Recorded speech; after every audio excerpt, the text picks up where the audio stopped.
पता है मैंने अल्लाह से पूछा कि या अल्लाह मुझे तेरी मदद कैसे मिलेगी, तो पता है जवाब आया कि तुम सब्र और नमाज से मदद लिया करो।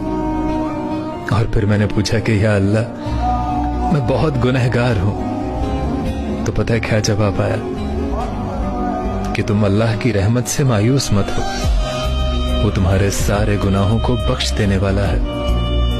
और फिर मैंने पूछा कि या अल्लाह मैं बहुत अकेला हूं, तो पता है अल्लाह ने क्या इरशाद फरमाया कि बेशक हम तुम्हारी शहरक से भी ज्यादा करीब हैं।